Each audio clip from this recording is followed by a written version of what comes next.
going to a basketball tournament in Las Vegas to see my son, right? And I got on the airplane, and I had to wear a mask. You have to wear masks at the airport and airplane the whole time, right? And I told a little bit about this yesterday.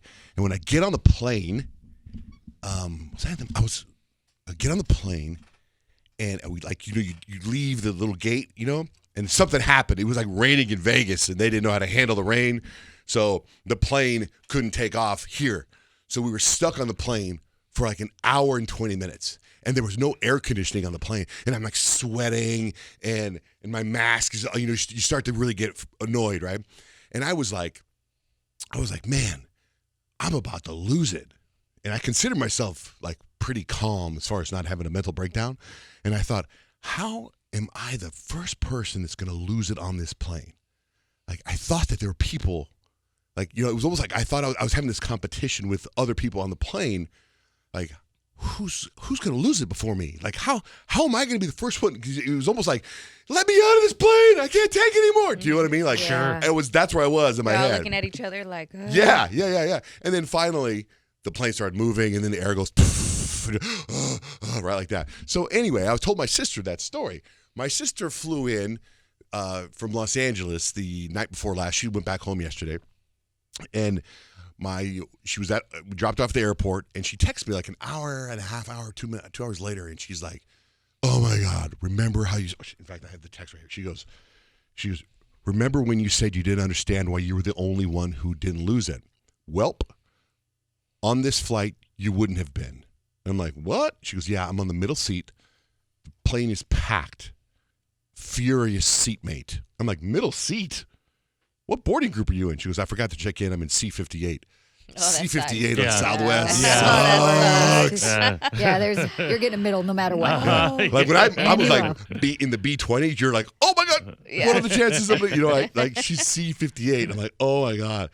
So she goes, and then she starts quoting my dad. My dad always said, hey, our dad always said a good flight is one that you get there, right? Time doesn't matter. And then she goes, as I suffocate in my mask.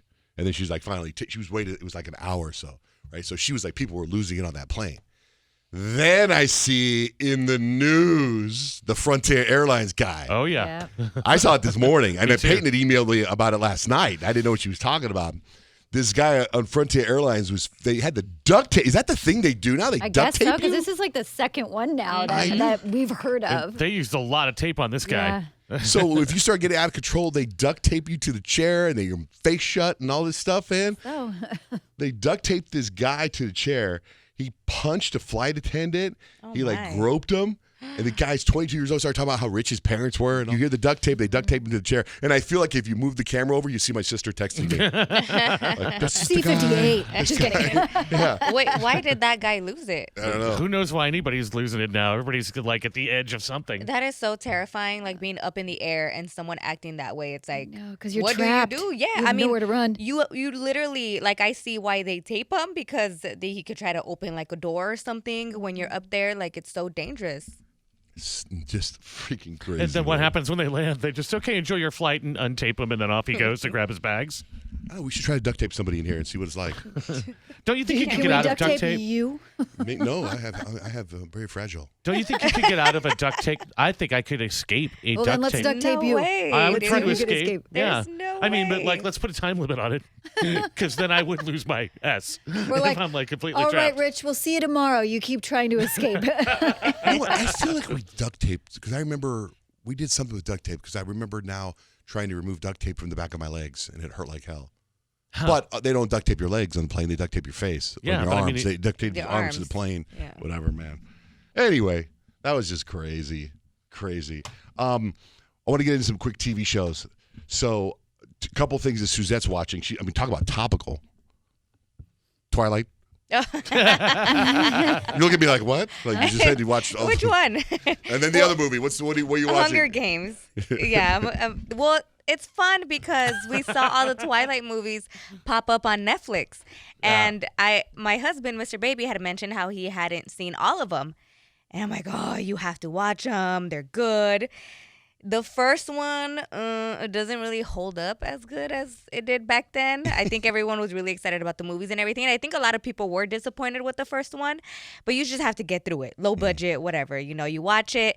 The second one is good. The third one is good. The last two are phenomenal. I'm like crying. I remember watching these movies back in the day, and so we watched all of those, and now we started the Hunger Game movies because they're all, I think, Peacock. Peacock is where they're at. Yeah. Okay, well, speaking of Peacock, Kyle, did you finish The Capture? That's the show. It was phenomenal. I finished it in 2 days. Oh, wow. Yeah, so Yeah, I finished it. It's so good. Right? And you're right. I definitely am ready for a season 2. This is the one where the soldier was basically framed for assaulting a woman, and they're Oh, like yeah, there's like yeah. a big government, I don't know, entity that basically fakes CCTV, like security footage, Oh. to like make people be guilty of crimes Well, that they that's didn't different. do. Never heard of something like that before. that's pretty fascinating. Yeah. This Yeah. Peacock Network Really is good. stepping up their game, man. All right, so that's that. That's The Capture. Now, it's funny. I haven't looked at the top 10 on Netflix. I've been really pulled away from Netflix, and I've gone to HBO Max and Peacock. So, is there anything on Netflix?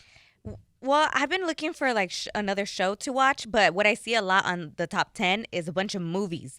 And I'm like, Movies. yes, it's Yeah. like nothing but, it's like more than half of the top 10 is movies. And Love is Blind, that's like a reunion show. That's their new episodes, but it's not like the next batch of Love is Blind. No, it's like the Love is Blind thing is like the The follow-up. 2 years after, which couples are still together. A couple of them are like celebrating wedding anniversaries, and a couple of them are not together, and then they get in the same room, and there's like lots of drama. Okay, so Good. movies. Yeah, I saw Resort to Love, I believe is what it's called, the one with Christina Milian. I kept seeing it pop up. So yesterday I just put it on just to like have something on TV, and I got hooked on it. It's a really cute movie. It's about Christina Milian, like she's trying to become like an upcoming artist, and she goes through a horrible breakup, like her engagement was called off, and she ends up going to this resort to sing for weddings, and it's like her management is like, you need to do this, you need to get over the engagement, you need to move on, you want to become a singer, you never know who you're going to meet there.